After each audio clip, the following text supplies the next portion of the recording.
for the first time, the Swans are onward to victory.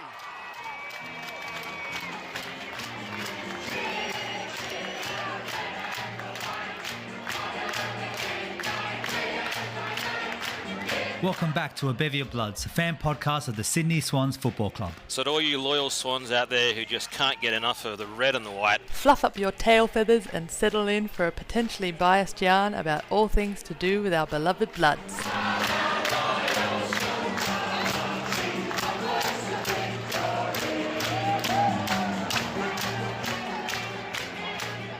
Welcome to A Bevy of Bloods, the premier AFLW podcast for your Sydney Swans. I am Chris, back for 2025, and of course I have a man who needs no introductions in front of a parole board. We have ourselves Stevo. Stevo, welcome back, mate. Oh, thanks, mate. Great to be here. Looking forward to the season. Yeah, mate. I know you're in Canada at the moment, aren't you? I'm all over the place. Yeah, my laptop that we're recording from has finish time because I can't figure out how to change the settings because it's a work laptop. I'm in Canada. I'm talking to you lot on the east coast of Australia. I have no idea what's going on. I don't know. We've had technical difficulties. It's all been happening. We've got war behind the desk here, making sure that we keep nice and sharp. So anyway, we kick on. AFLW 2025 as the men's are wrapping up for the year. Last game this week. The women's are starting. We can talk about the timing of the season all day long, but we are here to kick on with the season. So, Stevo, mate, what do you? Let's get stuck straight into it, mate. 2024 season, bit of a wrap up. Came in with lots of high expectations. Me personally, I think on the podcast we made sure that everyone knew how excited we were, and it just fizzled out, didn't it? After a really exciting 2023, which saw us get a win in the final. Yeah, I mean, it was disappointing 2024, especially after the buzz that was the previous season. I mean, we ended up 3-8 out of 11 games, 73% percentage on the ladder, 15th out of 18. It was a real sort of flat feeling after the previous season, but overall the vibe was pretty good, I thought. I mean, as soon as Chloe Malloy and Ali Morfitt were down, that was kind of it, really, I think. I mean, Chloe played one game, Ali played 3. That was it, and that's two of our All-Australians from the previous season. So without the two of them, it was always going to be tough. But I think that it was exciting to watch, just to watch the team rally and to watch other players step up. I mean, the two really big ones for me were Sophia Hurley, had a massive season, and Brenna Tarrant. I mean, Brenna Tarrant made the final cut for the All-Australian team last year, playing in the back line. She was amazing, and she really stepped up as an on-field leader that we saw every week. And Sophia also did really well. She won the BNF at the Swans. She made the All-Australian squad, and they're both still really young. So if we look at players that have stepped up as leaders, I mean, Brenna's 23, Sophia's 21. Wow, yeah, it's a really, really exciting. I guess, I mean, it was disappointing the season overall, but a really exciting look at a couple of stars that we'll have for a decade if we're lucky, if they stick around. So it's a really long time to have both of them. You know, we'll get Chloe and Ali back. They're both fit. They've both had good pre-seasons. And just the feeling from the club still seemed positive. I mean, Scott Gowans as the coach seemed to drive it. We had quite a few of the players from the squad on the podcast over the season last year, and even when the team wasn't doing so well, the feeling from them was still really positive, I thought. Yeah, I agree with all of that, mate. I think last year's, as you said, just dropping Chloe and Morfitt, two of our absolute superstars, and Chloe could be best on ground at any game that she plays at. So when we saw them lose out, we kind of had a total we adjusted our position on how we felt the season was going to go. But nonetheless, as you said there, it allowed some room for Sophia to come out, take more of that centre bounce and show us what she had. And I mean, let's just say it, mate. You called it last year that she might win BNF. Are you pretty proud of yourself now? Oh, look, I don't want to brag on a publicly released. Just do it. Yeah, I do. I was stoked to see Sophia bust out like she did. She was amazing. She had a great year. I reckon she's going to back it up. We haven't done predictions yet, but I reckon she's going to back it up this year and go even bigger. There you go. Early predictions from Stevo, who's not afraid of putting one out there. I am not. We'll get into predictions a little bit later.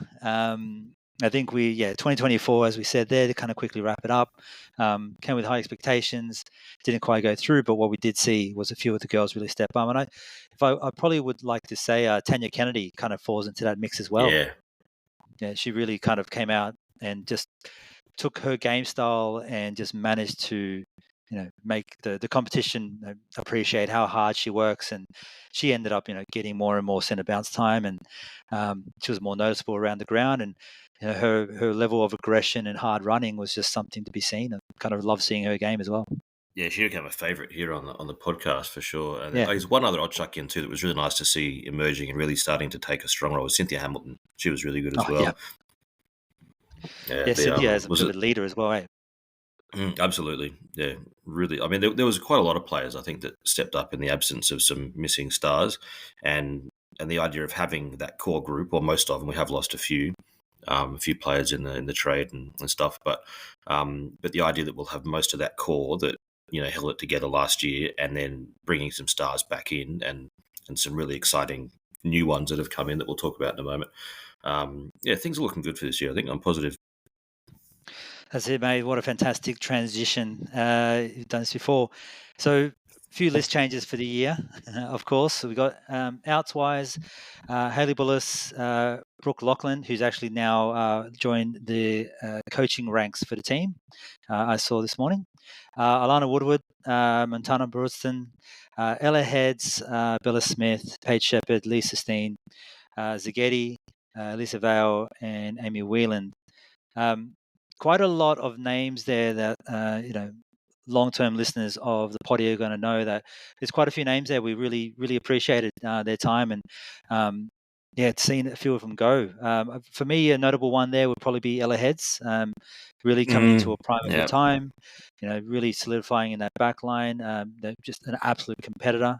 She eyes for the ball, and people knew about it. Stevo, I don't know. Do you want to pick up a couple of names there and just kind of just discuss probably what happened there? Yeah, and I think all of those players who have left, or at least almost all of them, are all foundation players that were on the list in the first season, and two are captains. I mean, Lachlan and Sagetti both served as captains earlier on in the Swans AFLW, so it's a big turnover. Like it's what, 11? I can't write. I think that's 11. 11 gone, 3 retirements. But the big one, definitely Ella Head. She became a bit of a fan favourite, I think. So it's a shame to see her go, but she'll have good opportunities over in Port Adelaide. And then the Swans have brought in a lot of players too. They've done a lot of churning through the list over the off season, and so I reckon she'd be the one, like Ella Heads, in terms of on field, like her playing role that's especially missed. But they've definitely brought in a few that can hopefully fill the void. Yep, no, I agree with that. All right, so ins, mate, do you want to take it away with the ins? There's a couple of names here I want to get stuck into a little bit, but do you want to call them all out? We can do one by one. Cool. I guess we can split it. Maybe we can go through first. Let's maybe go through the ones that have come from like trade / free agency, and then there's the draft picks, because we've got a good chunk of fresh draft picks as well. So I'll just quickly go through the names of the ones that have come through the trade. So we've got Imogen Brown from Richmond. She's sort of mid-forward. She originally came through the Swans Academy, then the Tigers picked her up, and she's back to Sydney, which is really exciting to see. Got a bit of injury at the moment, actually, just for a week or two. She's likely to be out, so wouldn't be available first week, but hopefully see her quite soon in the season. Then Darcy Maloney from Geelong, another midfielder. Long season, came from Geelong, about 5 seasons. I counted Geelong, 46 games. So really experienced campaigner in the midfield. Would have played with Laura Gardner too, so hoping for a bit of synergy in there.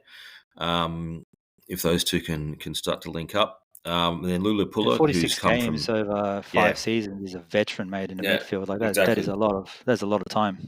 Yeah, you're not missing many games when you're playing 45 over 5 seasons, when seasons are 10 to 12 games long. So you're really exciting to see Darcy Maloney come in. Lula Puller's come from North. Couldn't find too much about her.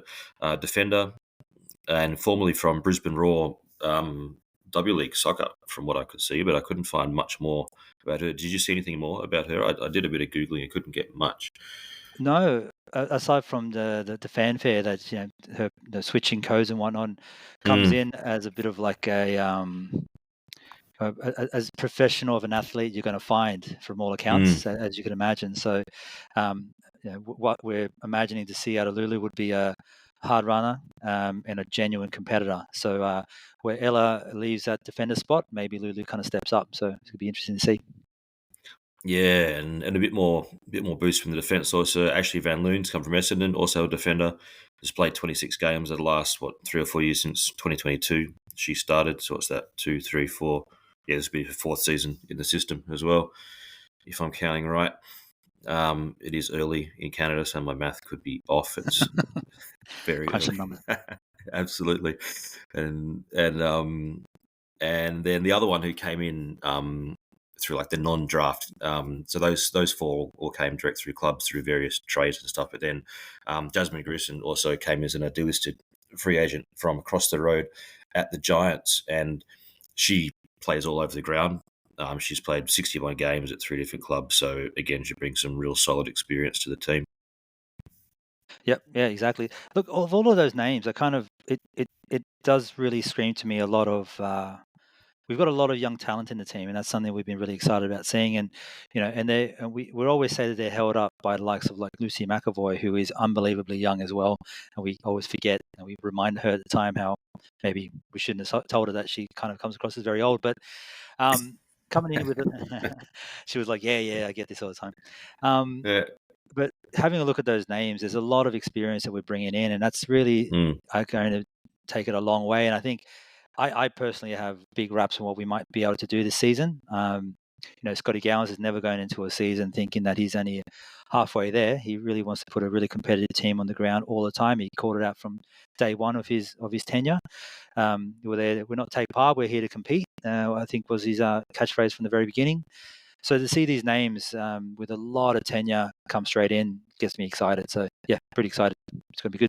Yeah, so that's sort of a sort of more experienced ones that have come in. Then we've got 4 draft picks that came in the recent draft, and maybe we'll start with the other 3, and then we can finish with our top draft pick, because we can focus a bit more on her, because there's some really exciting footage floating around online if you get on the Google. So in the draft, so we took 4 new players in the draft that happened, and it was late last year, wasn't December last year. I think the draft was just after the season. So we got Amelia Martin, who's come in. She's through the Swans Academy, picked her up in a sort of late-ish pick in the draft from the Academy, originally from the Fig Tree Saints in the Illawarra region. So shout out to them down in Illawarra, yeah. So Fig Tree Saints, so she's in, and she played some footy in Sydney as well and stuff, but originally from down Illawarra. And in the Academy, Caitlin Reid, this is an interesting one. She's mature age, ruck forward. She's been playing also in the Sydney comp, but then spent about half a dozen games with Geelong in the VFLW last year. So she's looking promising.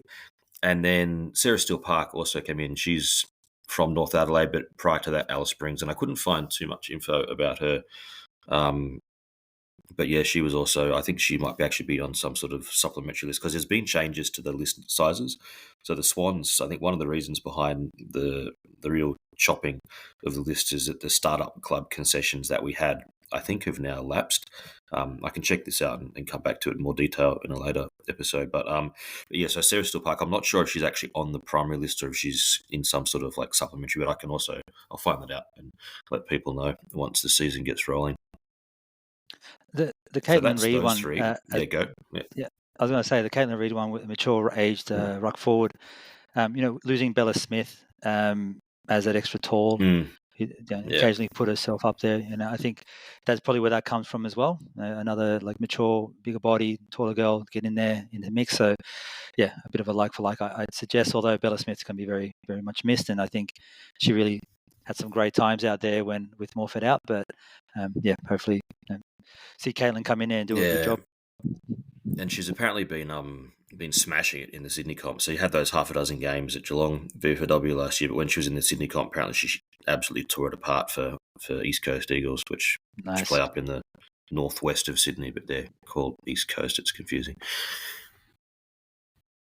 and the Eagles are from Perth. So figure that. Yeah. All right. Well, there's the one more left in the list. Of course, our number one draft pick that I think, quite excited about seeing. And as you said, Stevo, there's some exciting footage out there. Absolutely. If you just Google Zippy Fish is her name. We took a pick 5. She came from East Fremantle. She's explosive. Her ball use is amazing. Just type her into Google and watch it, but you'll get some highlights of her. And yeah, pictures of her just busting out of the centre with power. I had this sort of image in my head of Sophia Hurley winning a hard ball, flicking it out to Zippy and just crack into the forward line. And I'm looking at a 10-year midfield 1-2 out of those two. She looked really, really good. Did you see the footage of it? Yeah. No, when I saw that, I know we don't like making direct comparisons, but it's kind of like that Warner style, Yeah. hard run outside the middle, burst through the middle of a pack, just too much speed, too much explosiveness, and then just nail a nice kick. That's you see her, the energy that she has when she goes, like she accelerates to 100% in no time. Like you said, we've got some extractors, Gardner, Hurley running around the place, getting to every single contest, and Zippy hitting on the outside, and it's just hammering through. It's a pretty exciting line to be on. I love the weight on her kick. There's several examples of it, of her taking the ball inside. She kicks a couple of nice goals in some of the highlights too, but there's especially a couple where she's taken the ball inside 50 in those highlights, and the perfect weight on her disposal. I mean, Swans forwards are going to be licking their lips if they can get a clean look at her kicks, I think. Yeah, like entries into the top four, into the forward is so. I mean, it's important on both sides of the game, but in AFLW, you really got to get it in deep. We want to get it in as deep as possible. They're not going to quite kick it from 50, so we want to get it in there. So having someone that's going to be able to run a solid 20 meters on a big extraction and just pummel it, as close to the square as possible, it's going to go a long way. So I don't know, Yeah, Stevo, do we go so far as to suggest that she's got rising star kind of energy ahead of her? I'm going to say it now. I predict that she's got a couple of rising star nominations for the year. I reckon she's a really good shot. I saw a poll actually. They did a poll of I think it was of the captains, the club captains, or I'm pretty sure it was the captains of the 18 clubs, and I think that she was second overall in the voting. So that's already a big rap, and I don't know. I'm just imagining like a scenario already in my head. I'm getting excited that Ali Morfitt taps it down, Laura Gardner gets a quick flick, Hurley gets it, knocks it out to Zippy, and she puts it on top of Chloe Malloy's head and kicks the first goal of the season, assuming they all play. We don't have the teams yet for Friday, but yeah, that's what I'm already imagining. That's Full it. backline That's doesn't get a the look in. future. Yeah. That could be the future for the season. That's something we would love to see. But I don't know, with all these picks, and with the players we know we have, and the growth in their game, and the youth that they are, looking at that team, and who we're coached by, of course, Scotty Gowan's back for another year. The consummate professional, the man who we all, from the outside, we all predict he's a bit of a teddy bear, but turns out behind a locker room, the guy's an absolute hard ass. So Yeah, he's brutal. he's brutal, apparently. All the girls like, so they tell he's us. too Yeah, that's what they scary. say. I'm like, what? He comes across as such a soft guy. Like, nah. Oh, wow, cool. But I think we've just such a great makeup of team. I'm really genuinely excited about this season. I mean, if we get stuck into predictions, I guess if we're straight from here, I want to see us win another final. I think that's where we are. Yeah, definitely. I thought you were going to go one harder. You're going to be like semi, mate, but I wasn't sure. Oh, yeah, why not? Yeah, I reckon 2 finals. Straight in. Yep. There you go. Steve said it. 2 He's going to finals call it. and 5 Swans in the All Australian team. Oh, right. Yeah. Right. Well, look, if we're staying healthy. Yeah, they name a squad of 40, I think, don't they? I think it's 40.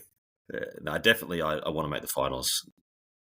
One name we didn't touch on too much is probably Lucy McAvoy, who had a fantastic stellar season last year. Last year came second in the voting for the Bob Medal, definitely, and the Swans Best and Fairest, which doesn't have quite a name yet. We're figuring out who's going to be. So yeah, her coming back. So once again, captained by the co-captains Chloe Malloy and Lucy McAvoy, the 1-2 punch. Yeah, just leadership from the top down, and a lot of young kids coming in. Hopefully, we'll see where we go. Yeah, one other that I could bring up while we're thinking about the future or the present, that I reckon I'm hoping for a really big season from Montana Ham. She's had some tough run with injury a bit. She's been in and out, but she's shown in plenty of segments why she was taken at the top of the draft a few years ago. And I think that, I mean, she could almost be, I mean, she did play more games last year than the others who missed a lot of footy, but if we can get her to like her top level, that's almost another like elite in alongside Chloe Malloy and Ali Morfitt. So, those three firing at their best, and then chuck in some of the ones that have come through the trade, hopefully a couple of the draft picks can establish themselves. There's a lot of improvement on the field, I think. And they weren't, like the season last year was a bit of a write-off because we lost those players. But if we go back just the year before, this is a side that, won a final. So I can't see any reason why we can't get back to that level. Yep, no, agree with that. Totally forgot. So yeah, let's. I think there's not going to be. I mean, we know Jen, of course, the other host of the AFLW podcast here at Bevier Bloods, is a huge fan of Tanya Kennedy, of course. And Lucy McAvoy, Big Boy McAvoy. Montana Ham is.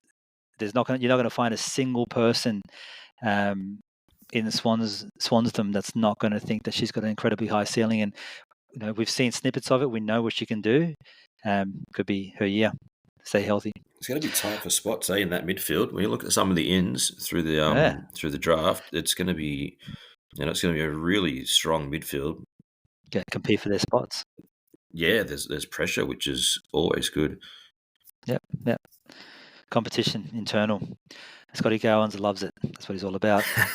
That's right. All right, mate. Well, the fixture is out if the teams aren't. We were actually joking about this just before we jumped on the air, that the only real people that care about the teams coming out too early are the fantasy players. So yeah, that's right. If there aren't any of you nerds listening, look, I apologize. I will give you a little bit of bad rap, but yeah, it's not. They're not quite out for the Friday game, which is a little bit surprising. But yeah, we'll figure it out. But the fixture is out, so we've got all that. So 12 matches over the 12 weeks in 2025. Of course, that is one extra game than 2024, with that weird week where they had 2 games in one because scheduling. No more of that, which is good. Let's not talk about that. The AFL, of course, continually to do their absolute best to downplay some of the successes that AFLW has run with. But anyway, we are here. Stevo, you've done a bit of an analysis of the season, mate. So take it away. What do you see? Yeah, I think we've done pretty well in the fixture. Actually, I mean, I don't know. I mean, there's many ways to look at it because you never really know who's going to be good from year to year. But if we look purely based on how teams went last year, and there are some sort of potential outliers, and like Collingwood, for example, last year came last, and they're not a last team. So the Collingwood that we get this year is not going to be the Collingwood we played last year. So there's always going to be some changes. But if we look at the 12 games we've got, so there are 5 teams that we don't play. So let's start with that maybe. So the 5 ones that we get to skip is Brisbane, who came 2nd, Port, who came 4th, Hawks, who came 5th, Saints, who came 11th, and the Dogs, who came 12th. So we don't have to play 3 of the top 5 from last year, which I think is already a pretty good start, like a leg up. So I'll quickly just run through who we do have. So we've got the Tigers first up. Then Gold Coast, Geelong, Fremantle, Collingwood. So that first 5 rounds, if we go up to the halfway point, so let's go to round 6, and then we play GWS in round 6. So in the first 6 rounds, we only have to play 6th and 7th from last year. So that gives a chance in the first half of the season, I think, to really try and bank in a couple of wins, maybe get to 3-3, even 4-2, even 5-1, depending how we go. And that gives a really good run at the back half of the season where it gets a bit harder. Round 7, we play the Crows. They came 3rd. Then we play North away. Well, they're both away, actually. Crows is also away. North won the comp last year. Then we round out the season with Carlton, Melbourne, West Coast, and Essendon. And the highest that any of them finished was 8th. So besides a little tricky whack in the middle where we've got the Crows and North both away back-to-back, the fixture's pretty friendly, I think. I reckon that there's 6 to 8 wins in there. Maybe even if we really get on a roll, maybe even a few more than that. Crows and North away, I think, are going to be very, very difficult. But there's 10 out of 12 very, very winnable games. So that's enough to make finals if you can get 6 or 7 of those 12. Yeah. No, well, good analysis. It's going to be, I think, especially starting, as you said there, the first 4 or 5 games there really gives us a good look at where we stand for the year. The one that really baffles me, and the one that kind of does my head in, AFLW season is, of course, only the 12 games this year, and it's been 10 in the past, 11, and now 12. But there's not a lot of games. So every game is critical, and so that last week of games typically says a lot about where you land in the season. And there's quite a few teams vying for finals berth. We're playing Essendon, which is not the problem, but up at Coffs Harbour. Now, I love Coffs Harbour like the next person. Wonderful place, right? I'm sure it's got cool stuff there. But I mean, when you're playing the last game of the season, where you probably are going to be potentially fighting for, what we want to see is like higher up in the finals berth, and you're not going to be surrounded by a full Henson Park insane crowd and a nice spring day. It does my head in. I don't understand why the Swans kind of agreed to that. It just really is detrimental to the season, Steve-O. What do you reckon? Yeah, like I agree. I think it's great to have a game like that. I think it's really important to take footy to places that don't usually get any attention from the AFL. And like I've said before on the podcast, I'm from Central Coast, where we're not that far from Sydney, but still, like, I appreciate that they're taking games outside of Sydney. But yeah, to put it as the last game, like, why not put it a bit earlier on? Because then it's also like if you've got teams coming into finals too, like okay, some teams are traveling interstate, fair enough, whatever, but it's a trip, and it's a change to routine, and to put it that close to the finals seems a bit strange. Yeah, no, I agree with that, mate. It's my point, but I think I'm not a big fan of it. I don't want to get to that last game of the season and then, like we said on the men's, we're going to just fill up some buses from Sydney and just all launch up just to do the best we can. Like, in all fairness, though, I mean, I don't know how many Bombers fans are going to be making their way up there, of course, but they do travel, like all fans travel. But one thing I can say is that game up in Gold Coast for that first final that we played, myself and my mum were up there. There were a lot of fans that made that trip just for that game.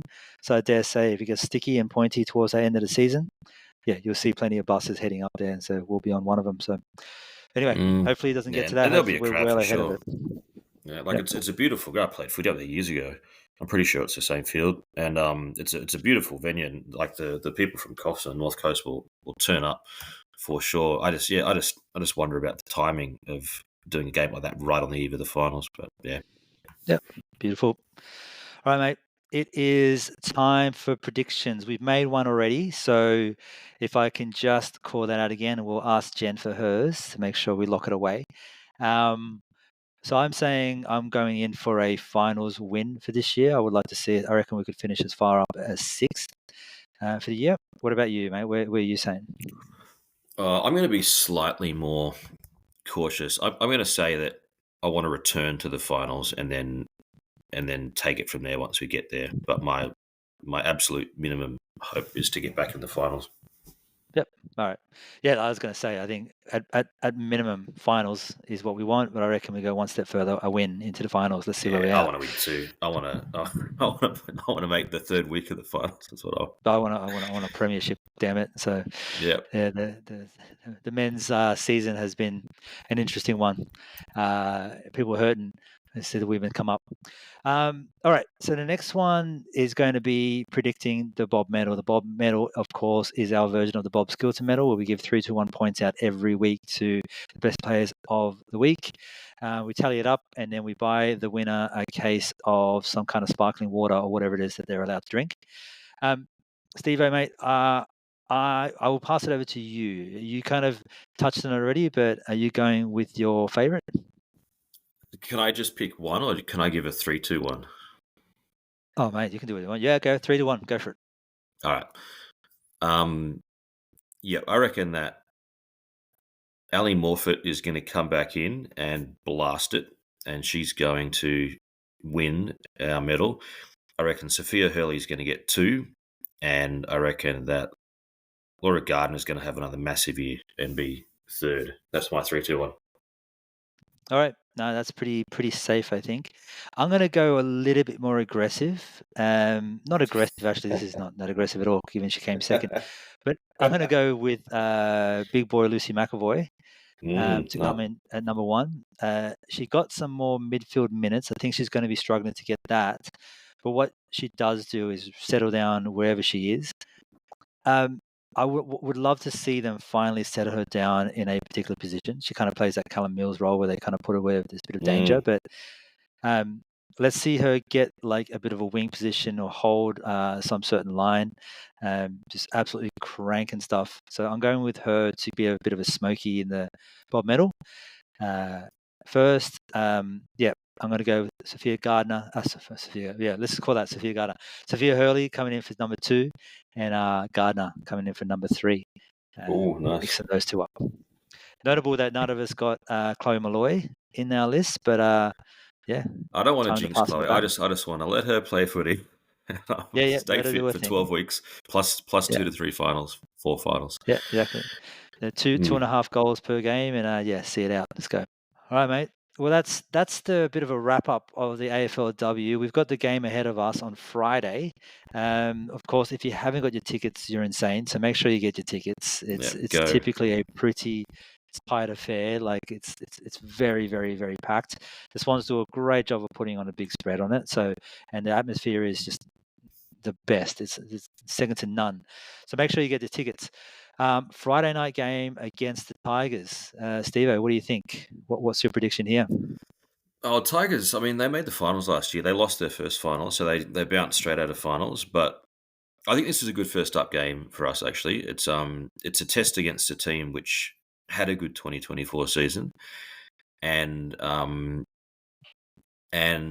at home, I think. So we couldn't really ask for much more. It'll be an exciting game. Richmond has supporters everywhere, so they'll bring a crowd as well. So I think that'll add to the atmosphere. And was it Friday 6:15 p.m. wasn't it on Friday? Yeah.